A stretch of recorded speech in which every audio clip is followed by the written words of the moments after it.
pen in my hand. "You have deadlines to meet!" my manager shouted at me over the phone. "I don't have to remind you of that disaster you wrote last time. If you don't have something reasonable to go to the proofs by this Friday, then you're off the project. Do you get it?" "Yes, I understand." I let out an exasperated sigh. "Then what are you doing? Get back to work and give me something readable." The line went dead as he hung up. I set my phone on the desk next to my keyboard and folded my arms. I stared at the computer screen. A prompt flashed on the open Word doc. There were no words in the document. I hadn't written anything in days, and I was beginning to go crazy from it. A stack of open letters and envelopes sat next to my laptop. There were fan letters, although hate mail was a better description. Not a single positive thing to say amongst them.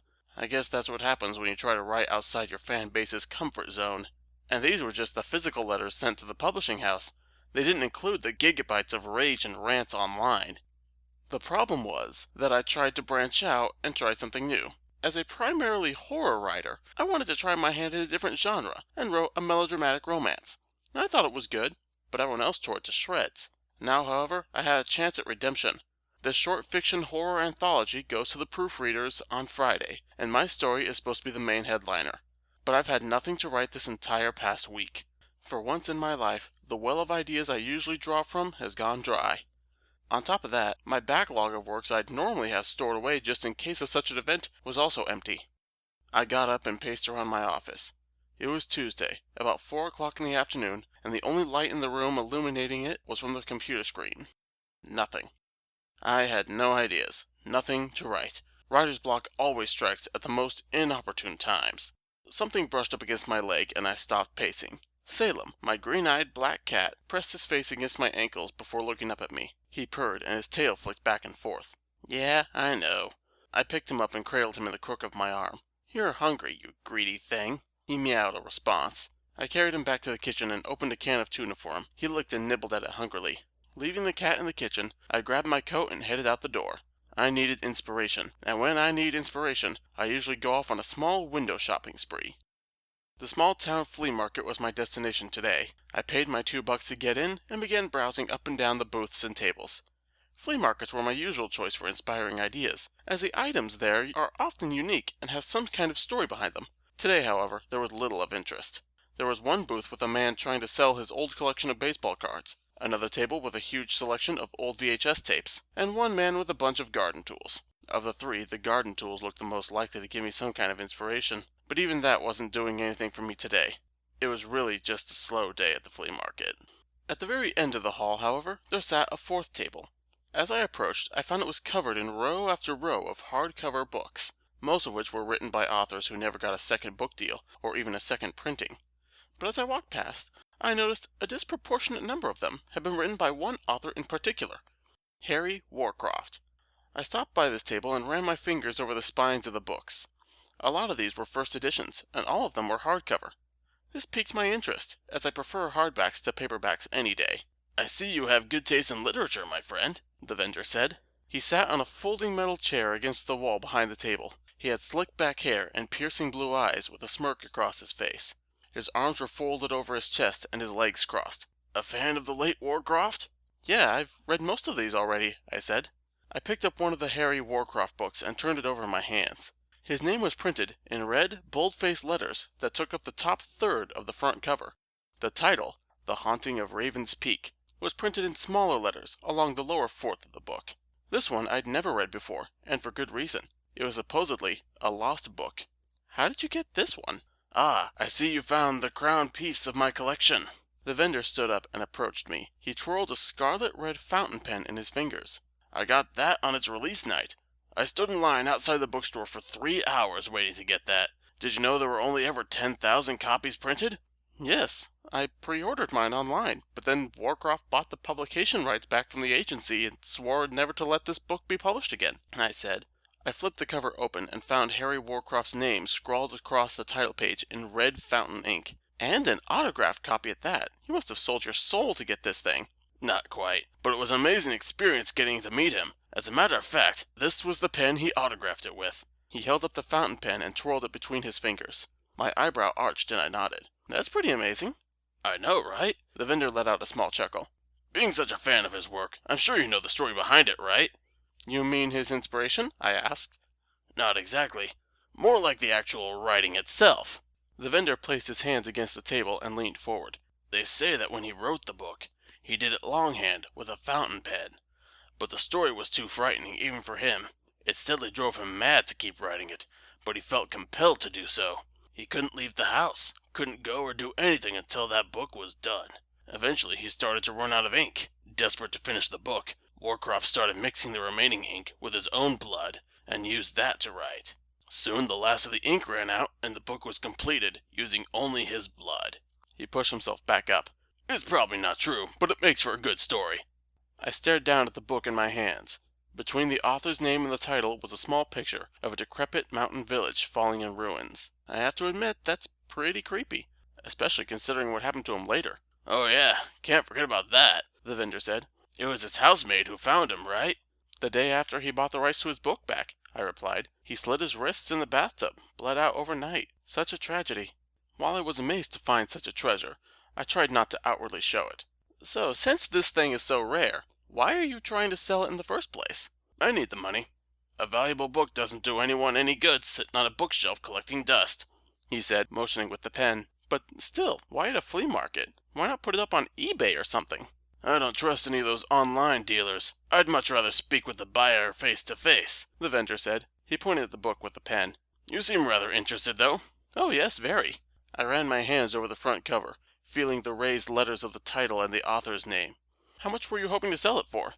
Well, that's always the question, isn't it? He twirled the pen in his fingers before setting it back down on the table. How about... what's it worth to you? I see. Put me on the spot. I held the book out at arm's length and inspected it. The cover and dust jacket were both in perfect condition. The inside pages were clean and with no sign of wear or tear. And it even had the author's signature on the title page. Well, it's in such good condition, I'd almost give this list price. Well, if I put it at that, I'd never sell. How about $10? The vendor asked. I gave a shrug. I can do that. I pulled out my wallet and handed him a $10 bill. All right, thank you for your business, he said as he took my money. And thank you. I tucked the book up under my arm and left the flea market. Only once I was back in the car and halfway home did I realize I forgot the entire reason I'd gone there in the first place. I still had no inspiration of what to write. Once I got back home, I placed the book on my desk and went back to my computer. The prompt was still flashing on the blank Word document screen. Sitting in the chair, staring at the computer, I gave a heavy sigh and thrust my hands into my pockets. I felt a long, cold, cylindrical shape in my coat pocket. I pulled it out. Looking down at my hand, I found myself holding a red fountain pen. For a moment, I was confused as to where this had come from, but then I realized this was the flea market vendor's pen. I must have grabbed it subconsciously when I was leaving. As I twirled it around in my fingers, an idea came to me. Not necessarily a story idea, but more of how to write the story. I closed the lid of my laptop, pulled open the side drawer of my desk, and grabbed a spiral notebook and a bottle of fountain ink. I filled the pen, then left my office and moved to the living room. With my window open to let in air and sunlight, I sat down on the couch and held the tip of the pen to the page. And it was in that moment that an idea popped into my head. One that I knew would be perfect for the horror anthology. A tale of a man who moves into a new house, one he gets for a very reasonable price, that is also haunted by the spirits of the family that were murdered there. The rusty old hinges protested loudly as Thomas pushed the door open. The lock was so old he'd been afraid the key would break when he tried to turn it. Now, stepping inside, he saw the reason why the price was so low. A thick layer of dust had settled over everything. Cobwebs stretched between every nook and cranny in the house. While the front of the house looked okay, the inside appeared to be in extreme neglect. If he hadn't been so desperate to move in, he likely would have taken the offer to at least look at it before buying, and never bought the house. It was all a moot point now. The moving truck would be here any minute. Thomas stepped inside and made his way around the house. There was a short hallway leading to a staircase, and the 3 bedrooms and single bathroom on the second floor. A kitchen and living room conjoined near the front door, and the 2-car garage set off to the side of the house. He already was making plans on what to do with the other bedrooms, settling on the idea of a study room and a small library when the sound of a large truck engine alerted him to the movers. I wrote in this fashion for several hours, My hand cramped occasionally and forced me to stop for a few minutes before I could take up the pen again and write some more. The words just flowed from my mind like water over a cliff, running down my arm to my fingertips and onto the page. I had to stop at least once to refill the pen as the ink ran out. When I did, I remembered what the vendor had said about Warcroft, about him using his own blood to fill the pen and write with. I gave a small chuckle at the thought. Fortunately, I had enough and wouldn't have to do the same thing. Eventually, the light became so dim I had to get up and turn on the ceiling lamp to continue. Once I did that, I realized how long I must have been sitting there. In the middle of April, the sun usually doesn't go down until around 7:30, so it must have been well after that, probably closer to 8. I'd gone to the flea market around 4 and was home by 5, meaning I'd been writing for almost 3 hours straight. That's the longest I've ever spent in a single writing session, and especially without breaks. I picked up the notebook and flipped through what I'd already written. I liked it so far, as most writers do after scribbling a few lines on the page. What I needed to do now was take a break and come back to it later.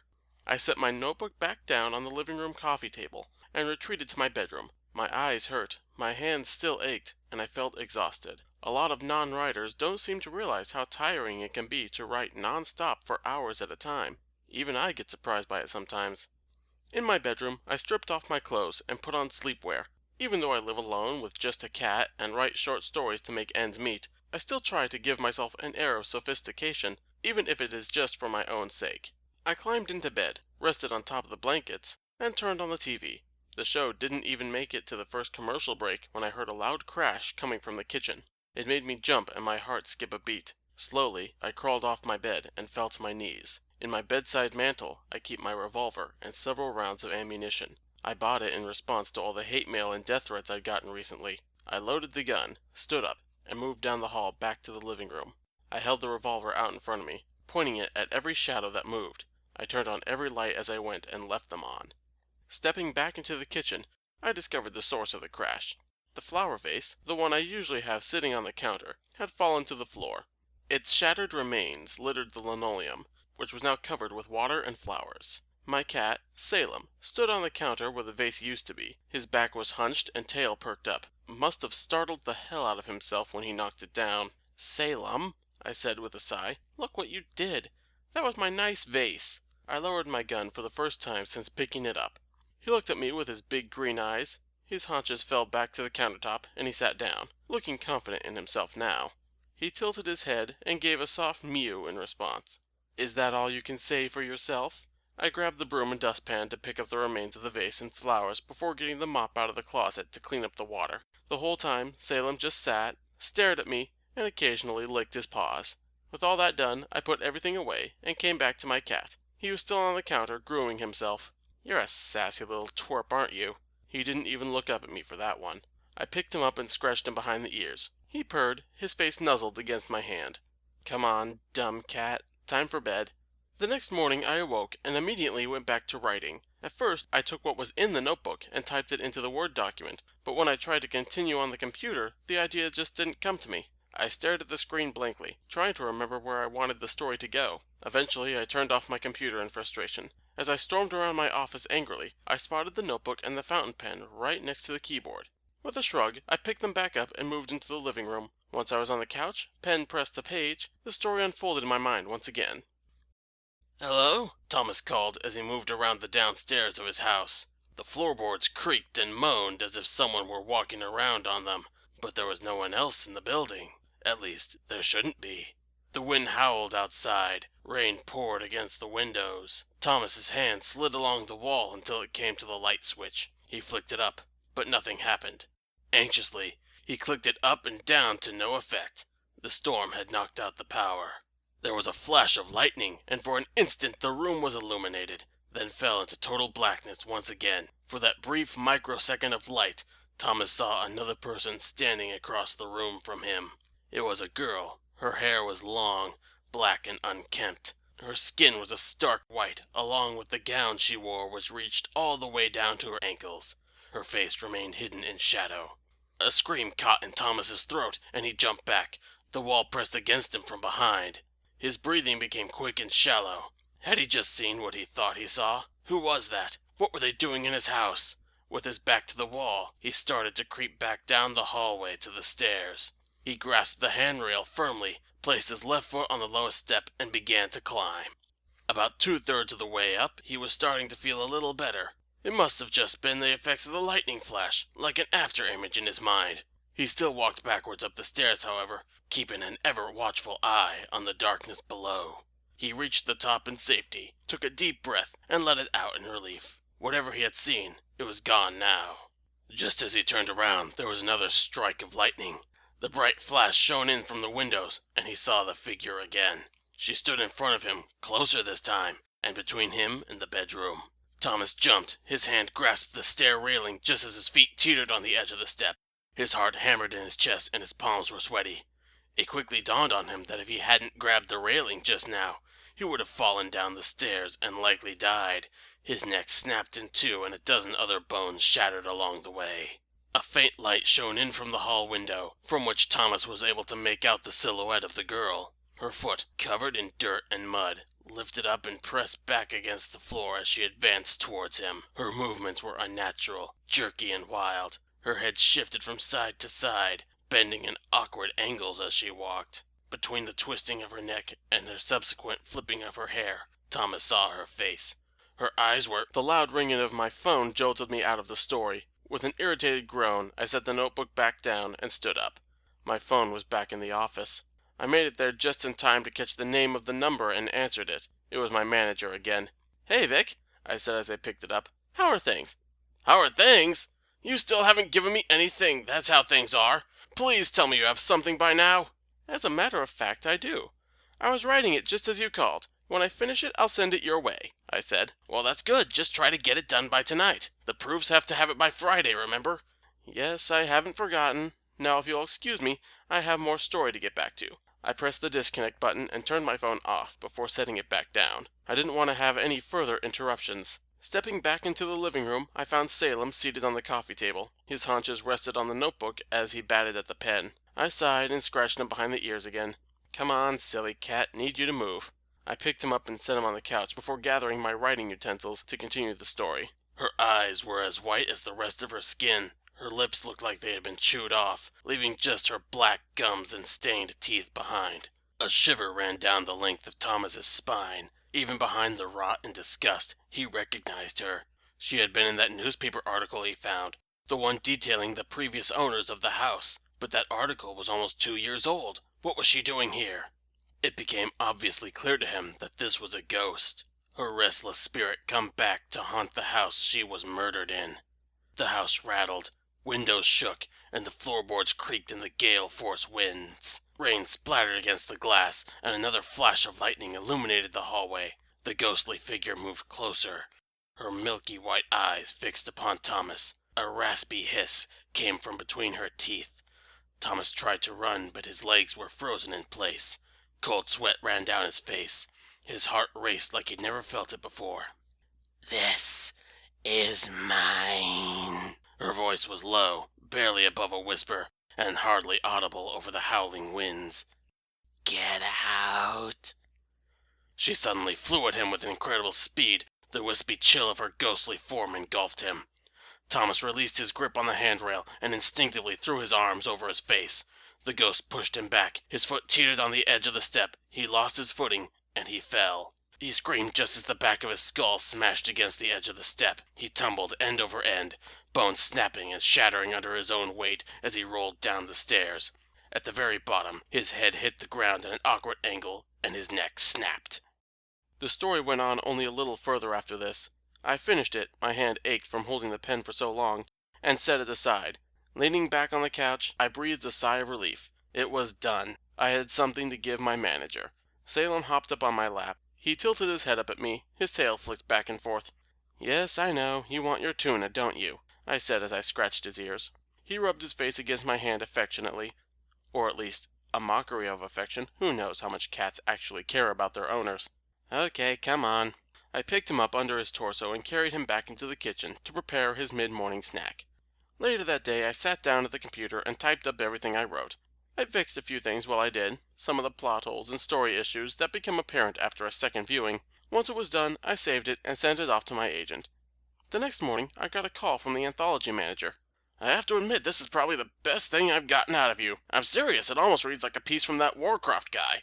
"Coming from you, that's a compliment," I replied. "And I mean every word of it. This is sure to win back your crowd. Also, thanks for getting this to us on time. I was almost afraid I was going to have to take you off the project.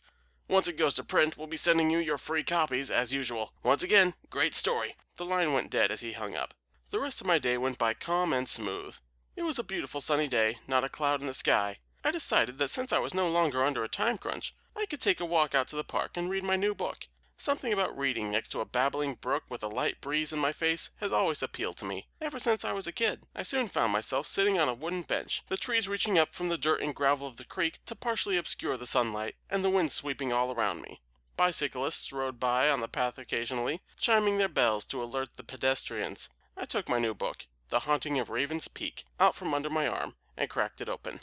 My eyes instantly fell upon the signature, written in red ink across the title page. To own one of the few existing copies of Harry Warcraft's final book filled me with a sense of glee, like what a young baseball fan would feel if they had a ball or a bat signed by Babe Ruth himself. And not only that, to have the very pen used to sign it. I flipped past the title page and began to read. I don't know how long I sat upon that bench. It must have been hours, but I was fully engrossed in the story up until the moment I heard a distinct rumbling. Looking up from my book, I saw a dark mass of storm clouds gathering on the horizon. I stood up, placed the dust jacket inside the page to keep my place, and tucked the book back under my arm. There wasn't any storm warning from the weather report today. This must be some kind of freak storm. I was in my car and on my way home when the first droplets of rain hit my windshield. The drive home was less than 10 minutes, but even so, the rain was coming down in sheets by the time I pulled into the driveway. Once in the house, I shook the water off my coat. A puddle formed around my feet. I kicked off my shoes and set them by the door. My coat went on the rack. The book, somehow, through a sheer miracle, had stayed intact. Salem came out to greet me when I came in, but upon seeing me dripping from head to toe, decided I was best avoided. He slinked away as I hung up my jacket. "Yeah, thanks, Cat. I knew I could always count on you to be there for me," I said as I walked through the house in my socks. I went back to my room and disrobed, got myself into a dry set of clothes, then moved back to the living room and continued reading. Rain pelted my windows. Lightning flashed, and thunder rumbled. Then suddenly the lights went off throughout my house, and everything fell dark. I stood up from the couch. The only light left came in through the windows. "Okay, what is this?" I demanded. I found a packet of matches and lit a few candles, giving me a little extra light. I set my book aside. After all, it's not like I can read very well by candlelight. I moved to my larger, comfy chair and reclined it back. Salem jumped into my lap again and promptly lay down. I scratched his ears and stroked his fur. "Now you want my company, silly cat." I fell asleep that way. A few hours later, I awoke to the sound of something smashing down the hall. I jolted out of the chair, waking Salem as a result. It was now fully dark, long past sunset, and the power still wasn't restored. Pulling the matchbook from my pocket, I relit the candle. With Salem cradled in the crook of my arm and the candle held at arm's length in front of me, I walked down the hallway in the direction of the crash. The further I got, the more agitated Salem became. His claws dug into my arm, and he squirmed anxiously, his ears pulled back. He hissed and snarled. I had to clutch him tighter just to keep a grip on him. Finally, his claws slashed into my arm, and I released my hold on him. "Ow!" He leapt away and raced back in the other direction, leaving me alone in the darkness. With the limited candlelight, I inspected the scratches on my arm. 3 long red marks ran from my wrist all the way to my elbow. Light droplets of blood oozed out in scattered points along the way. I gave an agitated sigh. Before going any further, I went to my bedroom and grabbed the revolver from the bedside drawer. Whoever was in my house now, or whatever it was, their presence scared the hell out of my cat, and I had no desire to run into them unarmed. Not that I could aim very well in the dark, with only the light of the candle to go by, but it might be enough to scare them off.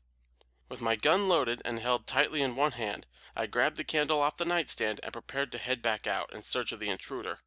And that's when I saw her. The same ghostly face as the spectre in my story. Pale, rotten skin, exposed teeth with no lips, long, stringy black hair, and milky white eyes. I screamed and jumped back. My legs caught on the sheets and I fell onto the bed. The candle slipped from my hand and the flame extinguished as it fell. The room was completely dark. I couldn't see my own hand in front of my face, and I had no idea what I'd actually seen in that brief moment. I lay on the bed, gasping for air, feeling like my chest might explode from my racing heart. There was a raspy hissing sound, like a breath being drawn in. "Get out," a low voice said. It was her. It must have been, but that was impossible. She was just a figment, a spook from a short story, nothing more. Nevertheless, I called back to her. Who are you? What do you want? My voice was weak, like the sound of a weeping child. Leave. Never return. The ghost's voice came again. I sat up on the bed, bracing myself with my arms. You're the girl, aren't you? The one from my story. You can't be real. I'm as real as anything. Her whispering voice echoed through the room, coming from all directions. Leave. I won't leave. A renewed sense of bravery filled me. She wasn't real after all. She was just some figure from a story, brought on by a storm and power outage. That was all. I had no reason to be afraid. This is my house, not yours. Something crashed in the room. The television was thrown off its mount and smashed against the wall, where it shattered. Sparks flew from the broken components inside. Get out! She screamed now. The house rattled. Lightning flashed through the window, followed by the rumble of thunder.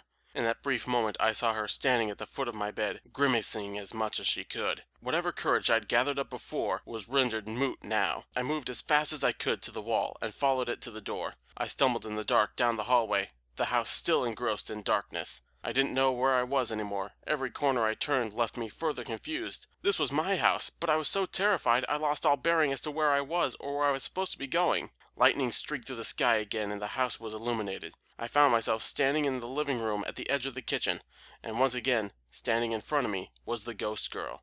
She reached out for me with her ragged, dirt-encrusted fingernails, about to choke me. I turned to run, but my feet caught on something on the floor.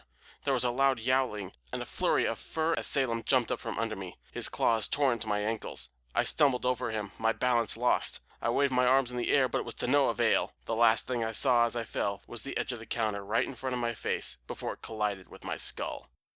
I lay on the floor as blood poured out from the crater in my head. I couldn't move my arms or legs, no matter how I tried. I sputtered for breath, but breathing was nearly impossible. I felt a heavy weight on my chest as Salem sat himself on me. The cat leaned forward, and his rough tongue licked up the blood that trickled down my face. My mind was racing now, even as I lay dying. This was it. It was all over now. The ghost girl came to hover over me, causing Salem to hiss and race away. She held something between her fingers. She dropped it on my chest. It was the pen, the red fountain pen, the one I got from the vendor, and the same one I used to write her story with. The last traces of light faded from my vision. The sound of rain outside grew more and more distant with each passing moment, and each of those moments felt like an eternity, until finally it was over. I lost all grip on my mortal coil. I died.